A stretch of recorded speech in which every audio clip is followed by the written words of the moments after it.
siempre lo ven en función de pues, las luchas contra el capitalismo o la formación del capitalismo, y no estudian el hecho en sí mismo, en su propio contexto. Y eso pasa con la guerra también de los campesinos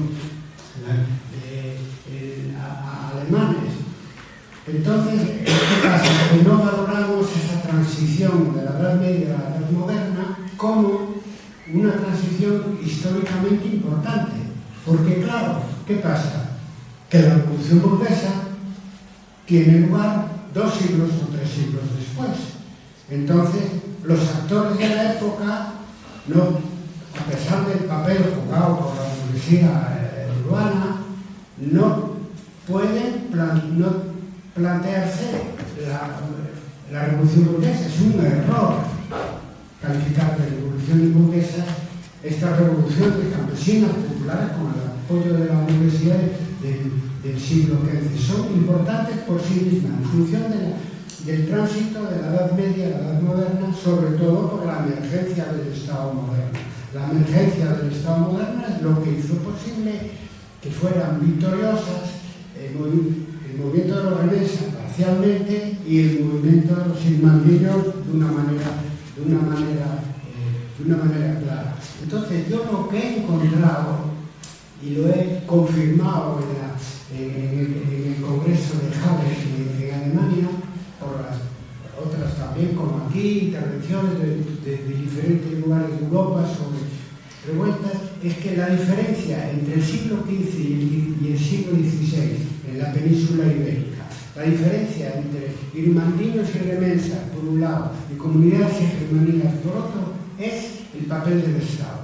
Es el que facilita en el primer caso la victoria de los populares, y en el segundo caso todos formando parte del sagrado imperio germánico, todos con Carlos V, pues claro, represión, ¿no? Entonces la diferencia es muy distinta en un cambio de época tan brevemente, porque son 2 o 3 décadas antes, 2 o 3 décadas después del año 1500. Entonces es muy importante.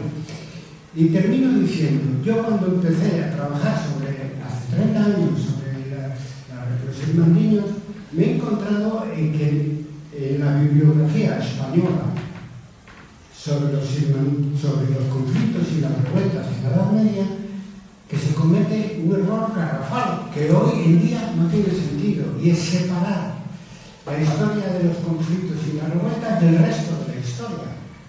Describir el hecho de la revuelta campesina o urbana, etcétera, nada más, y no relacionar y no interpretar su importancia en función de la historia política, social y económica restante. Es que se comete ese error, se salta la historia global.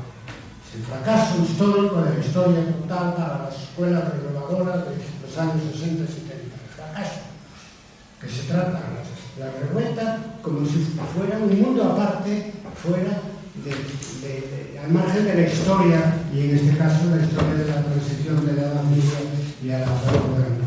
Por lo tanto, la importancia, incluso aún tratándose de una revuelta pequeña, de una revuelta es ponerla en su contexto. Porque la Sacrée francesa duró 10 días nada más. Fracasó, no pudieron pactar con el Jean Marcel, etc.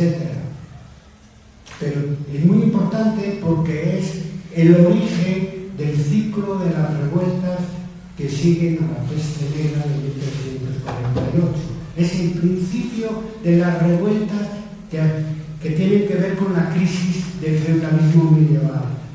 Claro.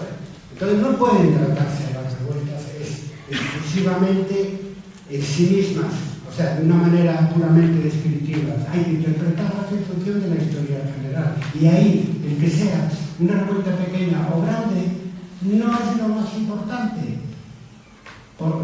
Si es pequeña, es porque no existen las condiciones de que se transforme en una revuelta más grande. Que esas condiciones, por lo menos en la península ibérica, se dan en la segunda mitad del siglo XV. La primera mitad del siglo XV en Francia, la Sacrée, que fue el modelo de la revuelta medieval, pues no fue valorada en sí misma porque no se relacionó con el inicio de la crisis del blanquismo.